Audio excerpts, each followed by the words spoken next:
बिस्मिल्लाहिर्रहमानिर्रहीम। अस्सलाम वालेकुम रहमतुल्लाहि व बरकातुहू। दरवाज़े की चौखट पर खड़े होकर 7 बार ये सूरत पढ़ें। चंद दिनों में ज़मीन से आसमान पर पहुंच जाएंगे। हर बुरी चीज़ घर से निकल जाएगी इंशाअल्लाह। नाज़रीन, इस सूरत की तिलावत की फजीलत के बारे में एक हदीस में बयान किया है कि जो शख्स इसकी तिलावत करेगा वो उस शख्स के मानद है जो फ़तह मक्का में पैगंबर सल्लल्लाहु अलैहि वसल्लम के हमरा थे। एक और हदीस में इमाम जाफ़र सादिक़ अलैहिस्सलाम से आया है कि जो शख्स इस सूरत को नाफिला या वाजिब नमाज में पढ़ेगा तो खुदा उसको उसके तमाम दुश्मनों पर फ़तह याब करेगा। वो क़यामत में उस हालत में दाखिल होगा कि उसके हाथ में एक अहदनामा होगा। जो बात करेगा खुदा ने उसे उसकी कब्र के अंदर से बहर भेजा है और वो जहन्नम की आग से ईमान नामा है। ये वो सूरत है जो पढ़ता है फ़तह यानी कामयाबी उसका मुकद्दर बन जाती है।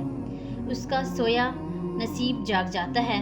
उसकी ज़िंदगी से अंधेरे यानी नाकामियाँ दूर हो जाती हैं। ज़िंदगी का हर नामुमकिन काम मुमकिन में बदल जाता है।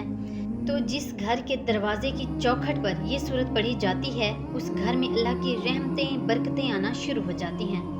अल्लाह की यह भी मदद मिलना शुरू हो जाती है। आपके घर में रिज़्क़ की कमी है या आपका ज़ाती घर नहीं या आपकी औलाद नहीं या आपकी शादी के रिश्ते में रुकावटें आ रही हैं या कोई भी आपका ज़ाती मसला है, परेशानी है, तो आपने अपने मकसद को जहन में रखकर अपने दरवाजे की चौखट पर यानी बहर का जो मेन दरवाज़ा है उसके पास खड़े होकर अव्वल व आखिर 3 मरतबा दरूद पढ़कर फिर 7 मरतबा सूरह नस्र पढ़नी है।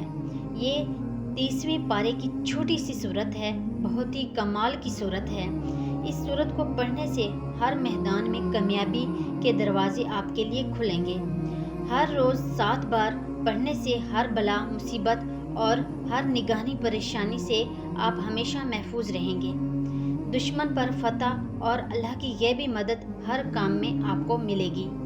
आपके घर में कोई भी बुरी चीज़ दाखिल नहीं होगी और रिज़्क ही रिज़्क मिलेगा इंशाअल्लाह।